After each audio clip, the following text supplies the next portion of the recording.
Ethan Cross had spent 12 years flying cargo ships through places most sane pilots avoided, which was probably why the woman with the false name chose him. She boarded his shuttle at Outpost K, carrying one narrow travel case and absolutely nothing else. "Ely," she said when Ethan asked for her name. "Just Ely. Is that a problem?" "No, I'm Ethan, just Ethan. We're practically family now." The woman studied him for a moment, then smiled. That smile made him suspicious. Not because it was threatening. Quite the opposite.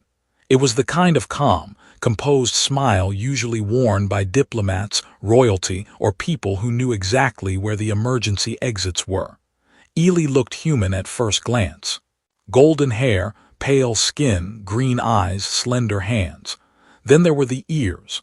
Long, elegant, tapered backward. Definitely not human. Alien passengers were nothing unusual on K-17, but Ethan still noticed the customs officer staring at her identification screen like it had personally offended him. "This travel record is incomplete." Ely leaned closer. "Perhaps your system is tired." The officer frowned. "Computers don't get tired."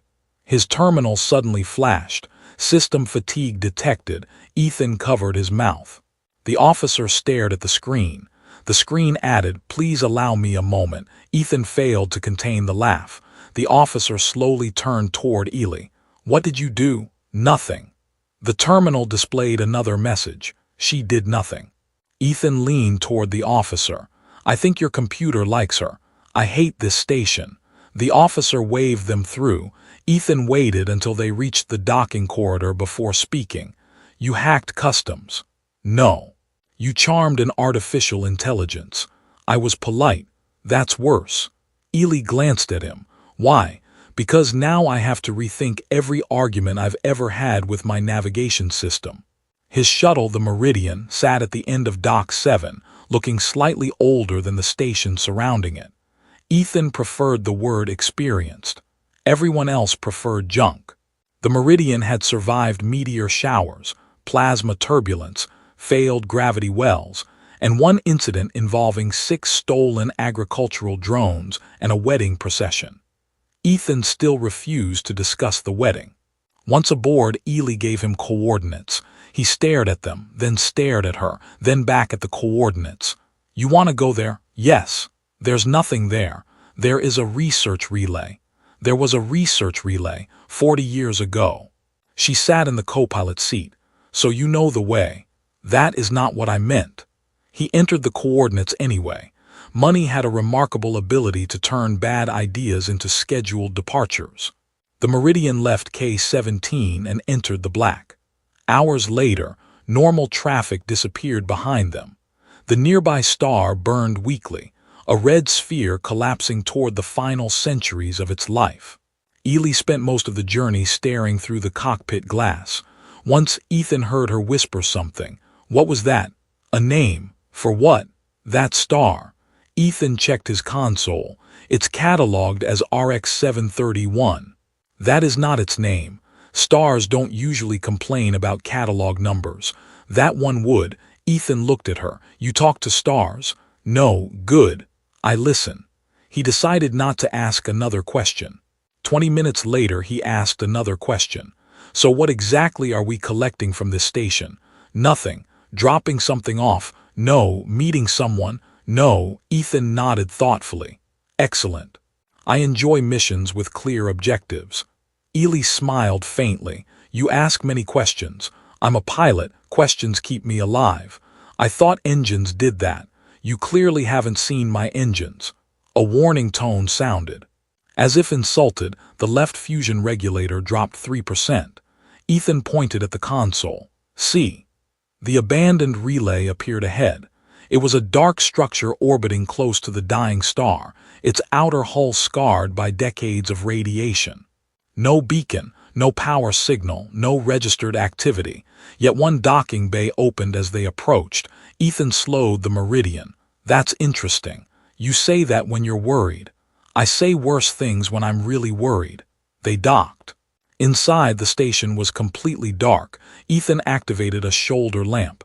Ely did not. She walked ahead confidently. "You've been here before." "No." You're walking through a dead station in the dark. I have good eyesight. You just avoided a broken floor panel. She stopped. Ethan pointed at the gap behind her. Very good eyesight. For the first time her expression changed, only slightly, but Ethan noticed. She knew this place. They passed sealed laboratories and ancient observation rooms until Ely stopped before a blank wall. No door, no controls, nothing. She placed her palm against the metal. The station awakened. Light raced through the corridor. Hidden machinery vibrated beneath Ethan's boots. The wall split open. Behind it waited a chamber filled with floating points of silver light. Thousands of them, stars. Ethan slowly stepped inside. What is this? Ely did not answer. The stars began moving. Constellations shifted. Entire sectors rearranged themselves. Then a narrow path of light appeared, traveling beyond every chart Ethan had ever seen. He turned toward her. She was holding a small metallic cylinder. Its surface moved like liquid. Take this. Ethan hesitated. What is it? A map. To where? Before she could answer, alarms exploded through the station. 3 unidentified ships had entered the system. Fast, very fast. Ely placed the cylinder into his hand. Her voice dropped. If you ever decide to follow it, do not trust ordinary navigation. That sentence creates several new questions. I know. She moved toward a side corridor. Wait. Who are you? She stopped. For several seconds the only sound was the station alarm, then she looked back. My real name is Elyndra. That explains nothing. It will. Fantastic. A small smile returned to her face. Goodbye, Ethan Cross. Why does everyone mysterious always say goodbye before explaining anything?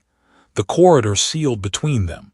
Seconds later, Ethan heard an auxiliary craft launch from the station. He ran to the nearest viewport. A small silver vessel disappeared into the red star's glare. The unknown ships were getting closer. Ethan looked down at the cylinder. It activated. A single line of light appeared above his hand. Then coordinates leading directly into empty space. Ethan stared at them. You have got to be kidding me. Ethan did not follow the coordinates immediately. That was the first sensible decision he made. The second sensible decision was leaving the abandoned relay before the 3 unknown ships reached firing range. The Meridian detached from the station, with enough force to make one of the overhead storage compartments open and dump a blanket onto Ethan's head. Perfect timing. He threw it aside and pushed the engines harder. 3 red markers appeared on the tactical display. Unknown vessels. No identification. No response to civilian channels. No visible weapons. That last detail bothered Ethan most. Ships that wanted to look harmless usually had something unpleasant hidden underneath.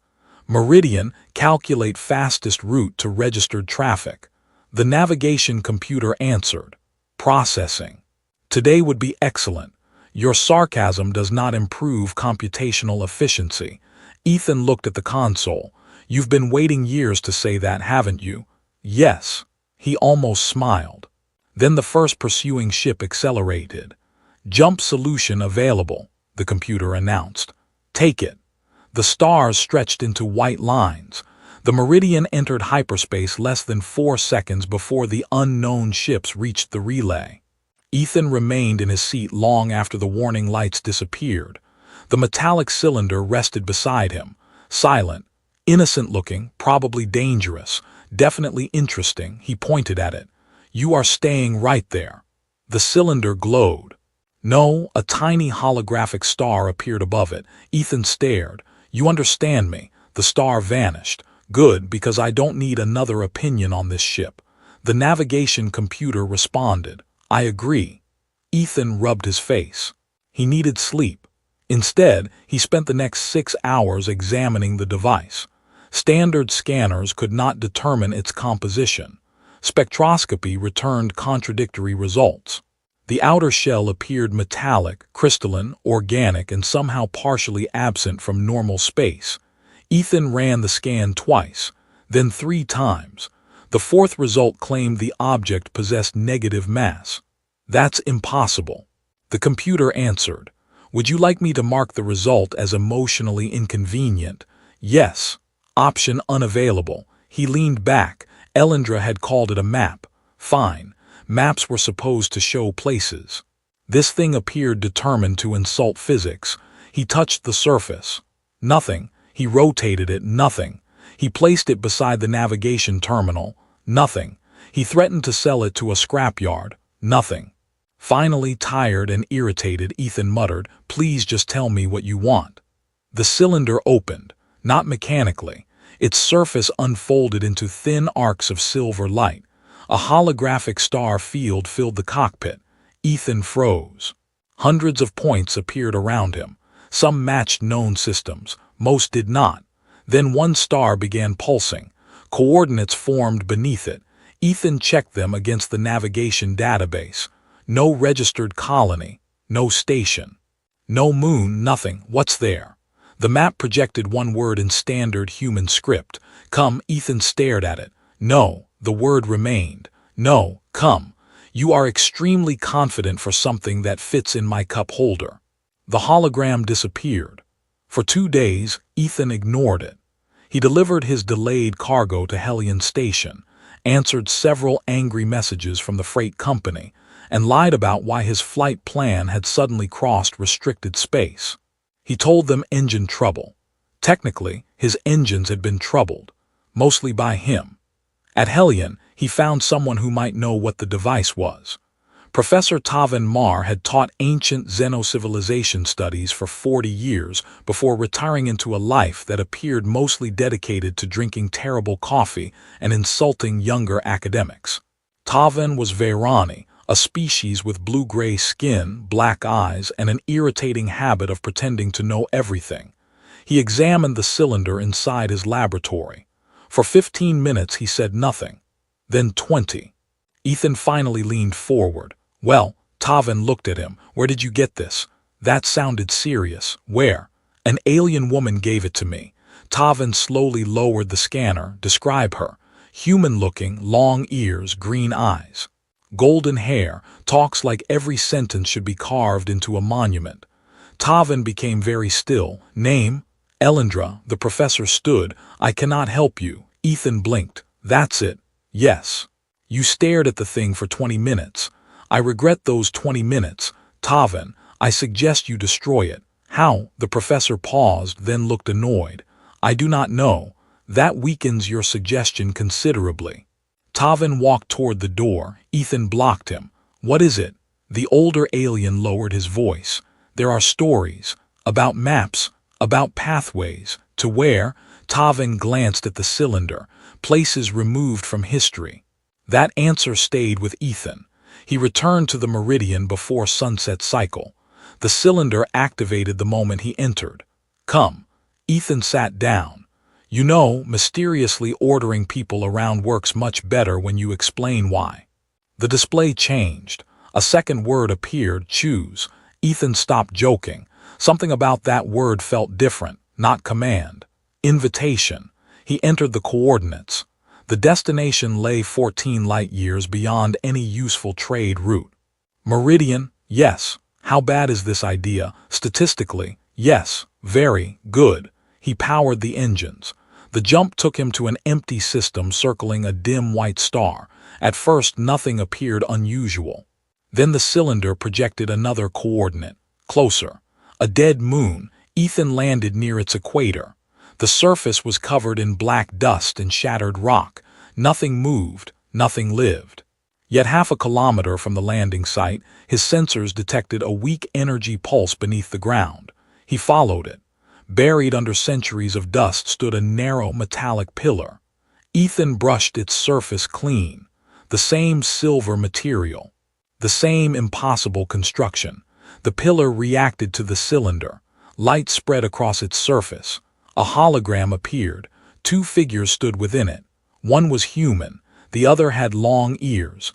They faced each other across some ancient chamber. Then they clasped hands. Ethan stopped breathing. Static distorted the recording. A voice emerged. First accord established, another fragment. Human delegation accepted, then, and conceal all records until the message collapsed. Ethan stared at the empty air. Humans had officially met alien civilizations only 412 years ago. Every history database agreed. Every school taught it. Every government archived it. Yet the recording in front of him was ancient, thousands of years ancient. His wrist communicator suddenly detected movement in orbit.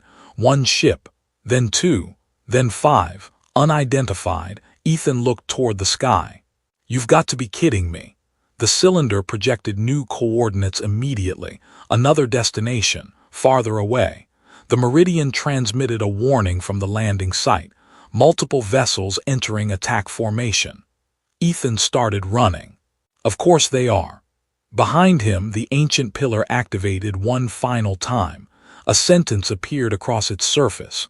Only those who choose curiosity over conquest may continue. Ethan looked back once, then kept running. For the first time, he understood that Elyndra had not simply given him a map. She had given him a test, and someone else desperately wanted him to fail. The meridian cleared the dead moon with 3 unidentified ships already dropping through the upper atmosphere behind it. Ethan pushed the engines beyond the recommended limit. A warning flashed. Fusion core stress, 112%. Meridian, how long can we hold this? Under ideal conditions, yes, 4 minutes. And under current conditions, would you prefer optimism or accuracy? Optimism, 5 minutes.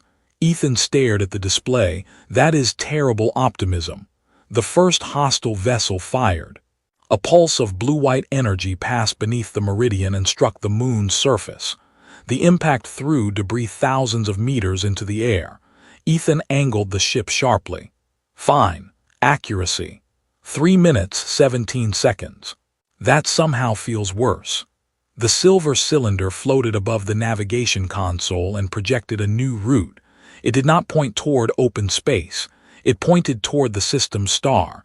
Ethan narrowed his eyes. No, the map pulsed. The route remained. You want me to fly toward a star while armed strangers are shooting at me? The cylinder displayed one word, yes. Wonderful, you've developed confidence. He followed the route. Behind him, the enemy vessels accelerated. A transmission arrived. Pilot Ethan Cross, reduce speed and surrender the artifact. Ethan opened the channel. I'm considering it. You have 10 seconds. That's not much considering time. 8C, now you're rushing me. 6. Ethan cut the transmission. I don't like him. The navigation computer replied, your social circle is improving. The meridian plunged toward the white star. Heat warnings multiplied. The cockpit shields darkened automatically. The map projected a narrow corridor through the star's corona. There should have been nothing there. Then Ethan's sensors detected something impossible. Gravity. Not from the star, from inside the corona. A twisting gravitational current curved around the stellar surface like an invisible river. Ethan finally understood. It's a lane. No human navigation chart showed it. No hyperspace beacon marked it. Yet the silver map knew exactly where the current began. He entered. The meridian shuddered violently. The stars disappeared. For several seconds, Ethan saw only white light. Then the ship accelerated without using its engines. 1 million kilometers, 3 million, 10 million. Space bent around the hull. The hostile ships attempted to follow. One missed the current entirely and vanished into the star's plasma. The other 2 broke away. Ethan held the controls despite having absolutely no control over anything. I hate ancient transportation. Noted, the computer answered. The current released them on the far side of the system. Then the map immediately projected another destination. Ethan laughed once. Of course. The journey continued. For 9 days, the map led him across regions no civilian pilot had reason to visit. He passed through a nebula where ion storms formed geometric patterns around the meridian. He crossed a field of frozen asteroids containing microscopic machines that repaired their own fractures.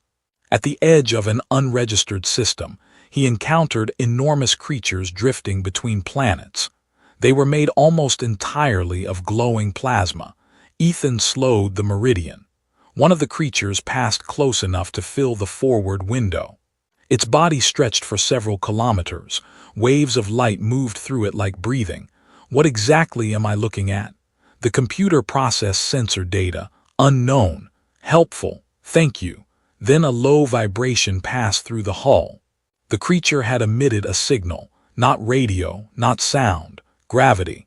The Meridian's instruments translated the pattern into a sequence of tones. The cylinder reacted. For the first time, it projected something other than coordinates. A name. Asterion. Ethan repeated it quietly. Asterion. The plasma creature changed direction and disappeared into the nebula. The map opened another path.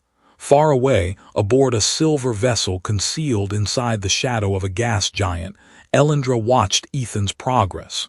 An officer stood beside her. He survived the Helios current.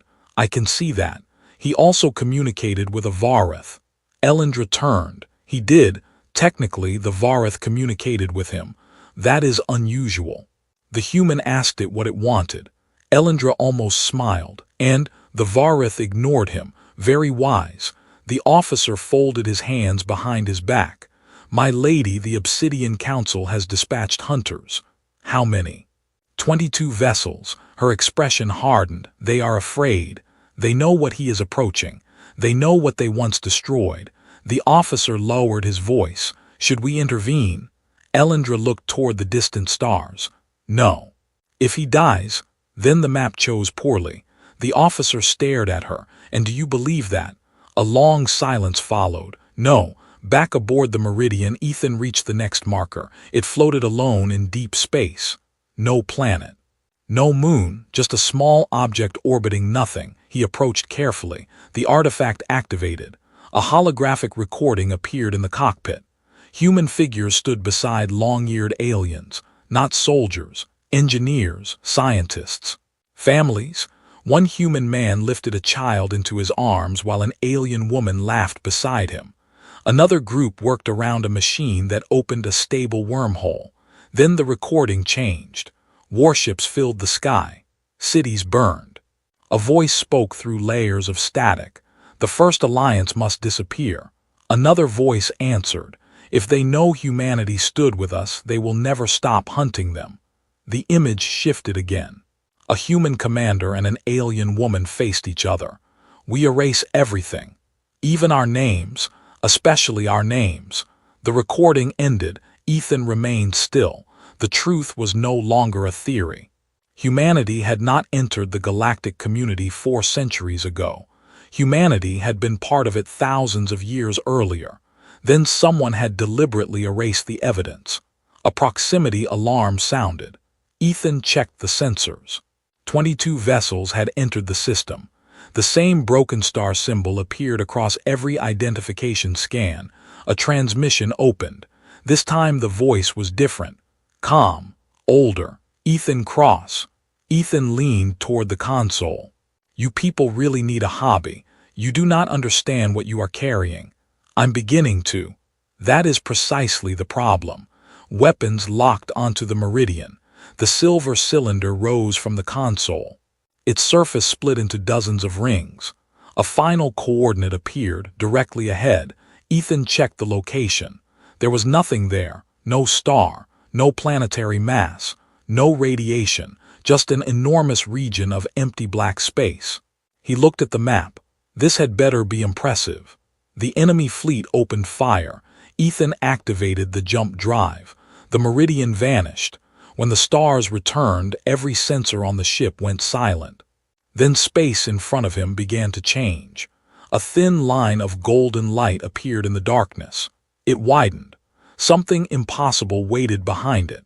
And for the first time since Elyndra had placed the map in his hand, Ethan forgot to make a joke. The line of golden light widened until it filled the Meridian's forward glass. Ethan did not touch the controls. For once, he had no clever comment. The darkness in front of him folded inward, not like a wormhole, not like hyperspace. It looked as though someone had pulled open a curtain across the universe. Behind it was a star, then another, then 3 planets. Then an entire hidden system appeared where the sensors had insisted there was nothing. The Meridian's navigation computer went silent. Ethan waited. Nothing. Meridian? No answer. Don't tell me you're impressed. The computer finally replied. I am recalculating several assumptions. That sounds healthy. My understanding of physics has become emotionally unstable. There you are. The silver cylinder floated above the console. A route appeared. One of the planets was highlighted. Blue oceans, green landmasses, 2 moons. A vast artificial ring surrounded the world, but not like a station. It was too large. The structure stretched around the planet in broken arcs, each section separated by thousands of kilometers. Ethan stared. No civilization builds that just for decoration. The computer answered, You have not met enough rich civilizations. The Meridian moved deeper into the system. No defense warning appeared. No challenge signal. No automated threat message. That made Ethan more nervous than weapons would have. Then hundreds of objects appeared around him. They had been invisible a second earlier. Small silver drones. They surrounded the Meridian in complete silence. Ethan froze with one hand near the emergency controls. Meridian? Yes. Can we outrun them? No. Can we fight them? No. Any encouraging information? The cabin temperature is comfortable. Ethan sighed. A light moved across the cockpit. One of the drones scanned him, then another. The silver map reacted. Every drone stopped. A voice entered the ship, not through the speakers, directly through the communication grid. Human traveler recognized. Ethan sat straighter. That's new. Artifact lineage verified. He looked at the map. The voice continued.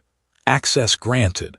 The drones moved away. A corridor opened between them. The Meridian was guided toward the planet. As they descended through the atmosphere, Ethan saw cities among forests, structures rising from oceans, bridges suspended between floating islands, and enormous towers surrounded by rings of artificial gravity. Nothing looked abandoned. Yet there were no ships, no traffic, no visible crowds. The world seemed alive and empty at the same time. The Meridian landed beside a lake. The landing platform rose from the ground only seconds before touchdown, as if the planet had created it specifically for him. Ethan unfastened his harness. This place has better customer service than K-17. The navigation computer replied, low standard. The hatch opened. Warm air entered the cabin. Ethan stepped outside. A path of light appeared beneath his boots. It led away from the ship. He looked back. If I'm not back in an hour, I will wait. That's it. Yes. You're supposed to say something heroic. You are statistically likely to return. That is deeply uninspiring. He followed the path. It led through a field and toward a structure that had been invisible from the air. Its walls shifted as he approached, changing from transparent crystal to silver metal. A door opened. Inside, lights activated one after another. Ethan entered slowly. The path ended in a circular chamber. At the center stood Elyndra. She was no longer wearing the plain traveler's clothing he remembered. A long silver garment followed the shape of her body, marked with faint symbols that moved like living constellations. Her golden hair was tied behind her shoulders. Her long ears were fully visible now. She looked less like a wandering traveler, more like someone accustomed to being obeyed. Ethan stopped. She smiled. You came. He folded his arms. You left me a map that tried to kill me 4 times. Only 4, he stared at her.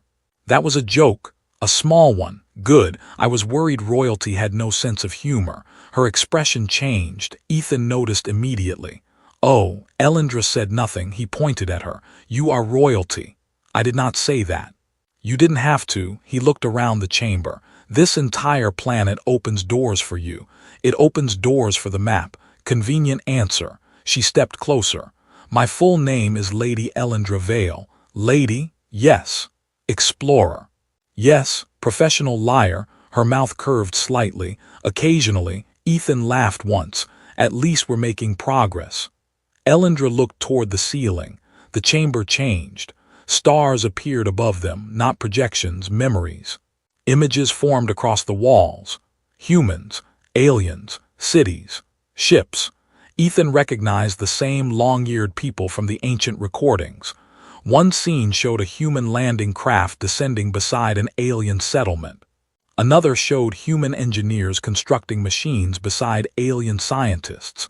Another showed representatives from both species placing their hands together over a glowing table. Ethan watched silently. Elyndra spoke. "This world is called Asterion. The plasma creature showed me that name. They remember." "Remember what?" She looked at him. "The beginning." Ethan turned toward the images. "How old is this?" "More than 6,000 years. He shook his head. "That's impossible." "No, humanity hadn't left Earth. Officially." That word landed harder than anything else she had said. Ethan looked back at her. "What does officially mean?" Elyndra touched one of the walls.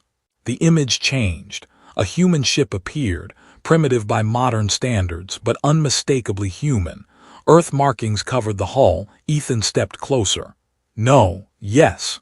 That ship is older than our first documented hyperspace experiment. By almost 5,000 years. How?" "We helped." The chamber went quiet. Ethan stared at the ancient vessel. "You gave humans interstellar technology." "Not exactly." "Then what exactly?" "We found each other." Another memory appeared. Humans and long-eared aliens meeting beside a machine that distorted space. Elyndra continued. "Your ancestors discovered something beneath Earth's moon." Ethan turned. "What?" "A gate." "A gate built by who?" "We never learned." He looked back at the ancient images. "Humans used it, a small group, and they came here." "Yes, and nobody knows." "Almost nobody." Ethan laughed, but there was no humor in it. "So every history teacher in the Solar Republic is wrong." "Not wrong. Missing 6,000 years feels fairly wrong." Elyndra accepted that with a slight nod. "Fair." He walked around the chamber. "This was the first alliance." "Yes." "Humans and your people." "Yes." "What happened?" "The memories changed. Warships appeared. Cities burned." The room filled with silent images of destruction. Ethan's expression hardened. Elyndra looked older suddenly, not in appearance. In the way she carried the memory. "Others discovered us." "Who?" "The ancestors of the Obsidian Council."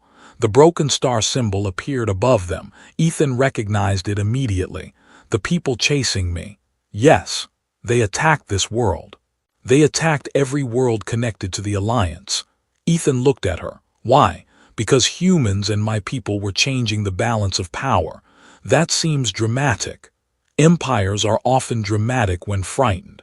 Despite himself, Ethan smiled. "Fair." Elyndra continued. "The founders made a decision. Humanity would retreat. Records would be erased. The gate network would be hidden. Asterion would disappear. And your family guarded it. For generations." Ethan looked at the silver cylinder floating nearby. "So why give me the map?" Elyndra did not answer immediately. That worried him. "Elyndra." She finally looked directly into his eyes. "Because Asterion is waking." Ethan frowned. "What does that mean?" The floor vibrated. Deep below them, something enormous activated. A low pulse traveled through the planet. Then the sky outside changed. The artificial ring surrounding Asterion began to glow. One section after another. Thousands of kilometers of ancient machinery coming online. Ethan stared through the transparent wall. "What did I do?"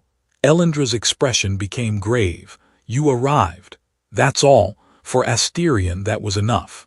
A warning appeared across the chamber. 22 red symbols, then 50, then more. Ethan recognized the fleet's signatures. The Obsidian Council had found the hidden system. Elyndra looked toward the sky. "They followed you." Ethan slowly turned toward her. "You could have mentioned that possibility earlier. I considered it, and I thought it might discourage you." "It would have, I know." He stared at her for 2 seconds, then laughed despite everything. "You are unbelievable." Above them, the first enemy ships emerged through the collapsing concealment field. Asterion's ancient defenses awakened, and across the planet, 6,000 years of silence came to an end. The first Obsidian Council ships crossed the concealment boundary without firing. That frightened Ethan more than an immediate attack would have. He stood beside Elyndra inside the command chamber, while red symbols multiplied across the planetary display. 63 ships, then 71, then 80. Is this normal? Ethan asked. For an invasion? Yes. No. Good. I was worried I'd become too relaxed. Elyndra ignored the joke. Her hands moved through floating layers of holographic controls. Ancient systems answered her. Across Asterion, dormant towers rose from beneath forests and oceans. Vast orbital rings rotated into new positions. Artificial moons shifted their trajectories. Ethan watched the display. You've been hiding all this. My family has been preventing anyone from using it. That is not the comforting version of that sentence. A communication request appeared. Elyndra hesitated, then accepted. A man's face formed in the air, human-like, gray skin, black eyes. A thin metallic implant crossed his forehead. Lady Elyndra. Her expression hardened. Commander Verk. So the wandering heir finally returned home. Ethan glanced at her. Heir. Elyndra remained silent. Verk smiled. Oh, he didn't know. Ethan slowly turned toward her. You left out heir. I was going to tell you. When? Soon. Before or after the invasion? Ethan. Right, bad timing. Verk continued. The human must surrender the map. Ethan looked toward the projection. Everyone keeps asking for it. I'm starting to think I should charge admission. You have no idea what it unlocks. I'm learning. That is precisely why you are dangerous. Elyndra stepped forward. You will leave Asterion. Verk laughed. You no longer command fear here. No, she touched the control surface. Every orbital ring around the planet activated at once. Millions of lights appeared across space. Weapons locked onto the Council fleet. I command something older. Verk's smile disappeared. The transmission ended. Ethan stared at Elyndra. That was dramatic. My mother taught me. Your mother sounds terrifying. She is. Good to know. Before Elyndra could reply, another alarm appeared. Something beneath Asterion had opened, not physically, digitally. An entire section of the planetary archive had become accessible. The silver cylinder floated from Ethan's belt. A beam of light connected it to the floor. Words appeared. Human key recognized. Ethan read them twice. No. Elyndra moved closer. What? Why does every ancient machine here think I'm a key? The chamber answered, descend. A circular platform opened beneath them. Ethan looked at Elyndra. Of course. She smiled faintly. You may stay here. No chance. I crossed half the galaxy for answers. The platform lowered. They descended kilometers beneath the surface. The deeper they went, the older the architecture became. Modern crystal structures disappeared. Then metal. Then stone-like composite. Finally, they entered a chamber containing only one object, a black sphere suspended above the floor. Ethan approached. The sphere activated. Suddenly, the room vanished. He and Elyndra stood inside a recorded memory. Thousands of people surrounded them. Humans, long-eared aliens, other species. Representatives gathered around an enormous circular machine. A human woman spoke. We are not forming a military pact. An alien man answered. Then what are we forming? A promise. The recording shifted. Scientists exchanging technology. Doctors treating unfamiliar biology. Human engineers laughing beside alien technicians. Children from multiple species learning inside the same classrooms. Ethan watched quietly. This wasn't just an alliance. No, Elyndra said. It was a civilization. The memory changed again. Council ancestors appeared. Their fleets surrounded colony worlds. An old voice spoke. If this union survives, no empire will control trade, knowledge, or travel. Another answered. Then destroy the union. Ethan's jaw tightened. That's why. Elyndra nodded. They were afraid cooperation would make their authority irrelevant. The next recording showed something worse. Humans choosing to erase their own records. A human commander stood before a council. If Earth is forgotten, Earth survives. An alien leader replied. And if our descendants believe they were always strangers. Then, perhaps one day they will rediscover each other without inheriting our war. The recording ended. Ethan remained silent for several seconds. Then he looked at Elyndra. So humanity agreed to forget. Yes, we weren't victims. No, we chose it, to survive. That truth hurt differently. The chamber activated again. A final message appeared. The first alliance may be restored only by two consents. Alien guardian, human witness. Ethan looked at Elyndra. You knew. I suspected. You brought me here to restart it. I brought you here because the map accepted you. That is a very elegant way of avoiding the question. She looked directly at him. Yes. He exhaled. Above them, explosions shook the planet. The council had begun firing. The chamber displayed the battle. Asterion's defenses intercepted most attacks, but several ships were already attempting to breach the orbital ring. Ethan looked at the activation symbols. What happens if we restore the alliance? Elyndra answered quietly. Every hidden archive opens. All of them? Yes. Across the galaxy? Yes. Human history, alien history, the war, the cover-up, everything. Ethan understood immediately. The council did not fear Asterion's weapons. They feared evidence. He smiled. That explains why they brought 80 ships to stop one pilot. Ethan, what? There are 94 now. He looked at the display. See, I'm becoming more important. The chamber shook again. Elyndra placed her hand on one side of the activation interface. The other side illuminated for him. Once we do this, there is no hiding Asterion again. Ethan stared at the human symbol beneath his palm. For thousands of years, people had lived inside a lie created to keep them alive. Maybe it had worked. Maybe it had lasted too long. He placed his hand against the interface. The chamber went white. Across Asterion, every ancient transmitter activated.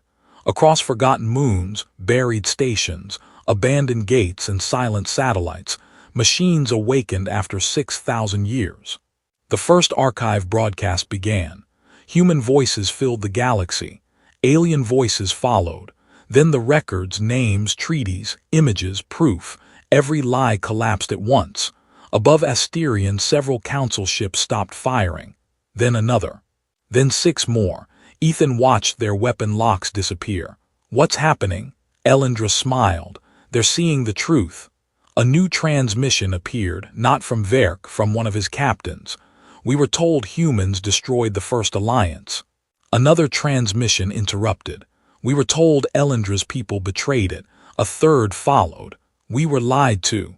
The council formation began breaking apart. Verk's voice exploded across every channel. Continue firing. No one answered him. One by one, ships lowered their weapons. Ethan leaned toward Elyndra.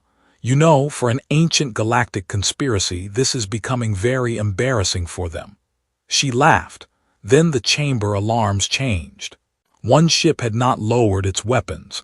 Verk's flagship accelerated directly toward the planetary core. Elyndra's smile vanished. He intends to destroy the archive. Ethan looked at the trajectory. He can't reach it. He doesn't need to. A new reading appeared. Antimatter overload. Ethan stared. Oh, Elyndra turned toward him. If that ship reaches the inner ring, I know.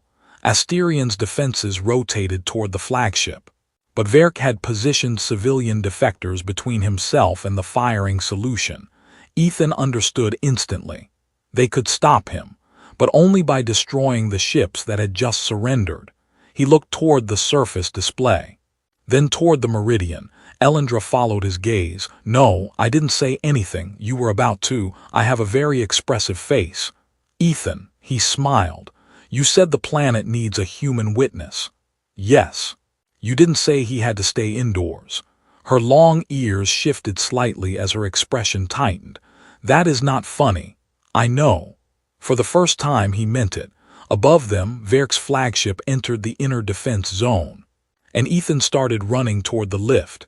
Ethan reached the meridian while Asterion's sky burned with weapons fire. The hatch sealed behind him. Meridian launch. Without clearance. Yes. Excellent. I was concerned we might finish this journey responsibly. The engines ignited. The Meridian tore away from the surface and climbed toward the inner ring. Verk's flagship was already there. It moved between surrendered council vessels, using them as shields while its antimatter core climbed toward critical overload. Ethan opened every channel. "Council ships, this is Ethan Cross. Move." No response. He tried again. "Unless you all want to become an extremely short historical footnote, move." One ship shifted, then another. The formation slowly opened. Verk transmitted immediately. "You think revealing old records changes anything?" Ethan guided the Meridian closer. "It changed enough that your own fleet stopped shooting. They are weak. No, they just learned you lied to them. You understand nothing about power." Ethan smiled. "That may be true. I'm a cargo pilot." The Meridian accelerated, "but I understand when someone is terrified of people knowing the truth." Verk fired. Ethan rolled beneath the pulse. The blast grazed the Meridian's aft shield. Warning: shield failure. 41%. Meridian? Yes. Still optimistic. No. Fair. Asterion's defenses could not fire without hitting defecting ships, so Ethan did something no tactical officer would recommend. He flew directly at Verk. The Meridian was smaller, slower, and significantly less armored, but Ethan knew something Verk did not. Cargo pilots survived by navigating places warships considered beneath them. Between the sections of Asterion's orbital ring were narrow gravitational maintenance channels. The ancient map illuminated one now. Ethan entered. Artificial gravity seized the Meridian and flung it sideways. Verk followed. Too late. His flagship clipped the edge of the field. The massive ship twisted violently. Its shields collapsed. Ethan emerged behind it. "Now," he whispered. Asterion responded, not with a weapon, with a gate. Space opened directly in front of Verk's vessel. The unstable flagship crossed the threshold before its engines could reverse. Then it vanished. The gate closed. Ethan stared. "Where did you send him?" Asterion's central intelligence answered through the cockpit. "Uninhabited system. Distance 4,800 light-years." Ethan laughed. "Remind me never to annoy this planet. Request recorded."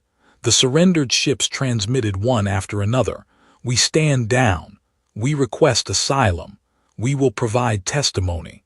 The battle ended, not with an explosion, with silence. Hours later, Ethan returned to the surface. Elyndra was waiting. "You survived. You sound surprised. I reviewed your flight path. That explains it." She stepped closer.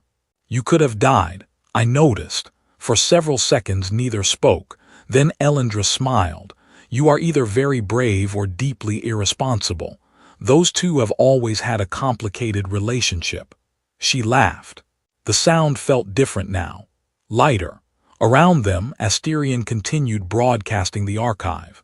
Across hundreds of systems, governments opened investigations.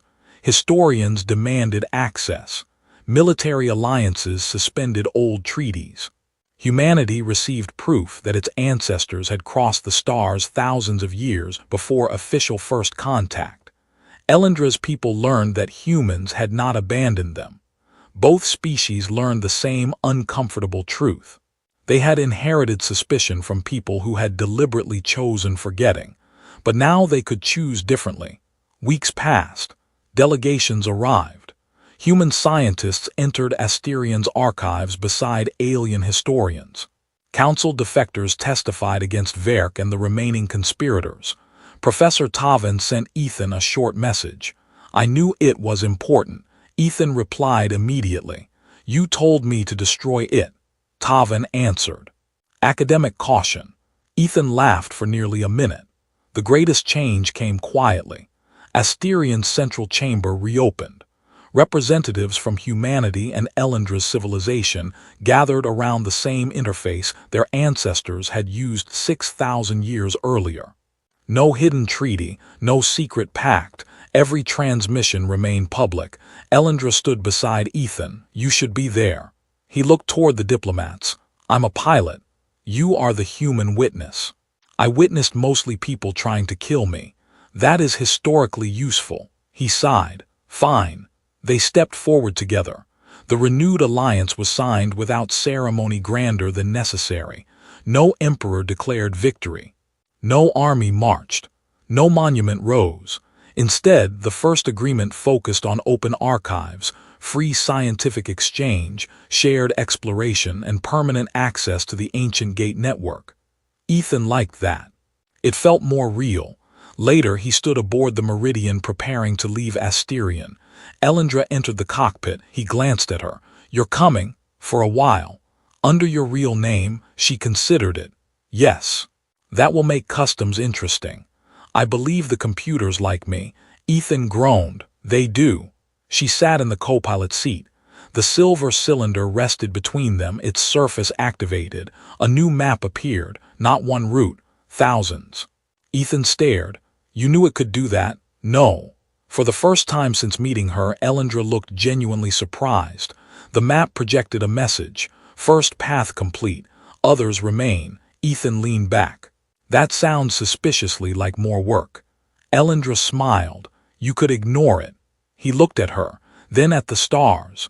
Months earlier, he would have chosen the safest freight lane, the quickest payment, the nearest station. Now he understood that curiosity had consequences, sometimes dangerous ones, sometimes beautiful ones. He had followed a map because he wanted answers. He had found history. He had found a hidden world. He had helped two civilizations remember each other. And somewhere along the way, he had stopped thinking of the galaxy as a collection of routes between jobs. It had become something larger, something unfinished. Ethan powered the engines. "Meridian." "Yes, pick one. Randomly, why not?" The navigation computer paused. "This journey has damaged your judgment." "Probably." One route illuminated. Elyndra looked toward him. "Ready?" Ethan smiled. "No." He pushed the throttle anyway. The Meridian rose from Asterion beneath two moons and entered the waiting stars. Behind them, the hidden world no longer hid. Ahead, the map opened another impossible path. And this time, Ethan followed it not because someone had asked him to. He followed because he finally understood why the unknown had called to him in the first place.